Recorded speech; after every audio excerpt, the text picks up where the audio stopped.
ഒരു വലിയ ഗുരുനാഥനുണ്ടായിരുന്നു, ജാപ്പനീസ് ഗുരു, ഭാഷോ എന്നായിരുന്നു ആളുടെ പേര്.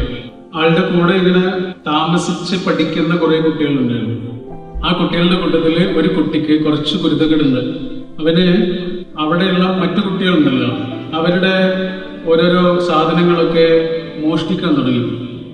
ഇത് കുട്ടികളെ കണ്ടുപിടിച്ച് മാഷോട് ചെന്ന് പറഞ്ഞു, പക്ഷേ ഇവനത് കുറെ ആയി തുടങ്ങിയിട്ട് ഇവനെ എത്രയും പെട്ടെന്ന് ഇവിടുന്ന് പുറത്താക്കണം.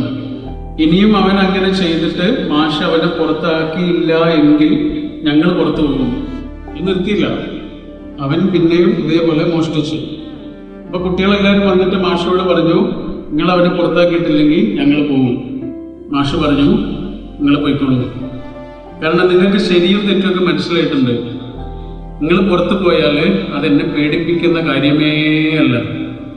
പക്ഷെ എൻ്റെ ആ കുട്ടി ഉണ്ടല്ലോ, അവനിപ്പോഴും ചില കാര്യങ്ങൾ മനസ്സിലായിട്ടില്ല. അതുകൊണ്ട് അവനെ ഞാൻ പുറത്തു വിടില്ല. നിങ്ങളെല്ലാവരും വേണമെങ്കിൽ പോയിക്കോളൂ, പക്ഷെ അവനെ ഇനിയും എനിക്ക് ആവശ്യമുണ്ട് എന്ന് പറയുന്നു.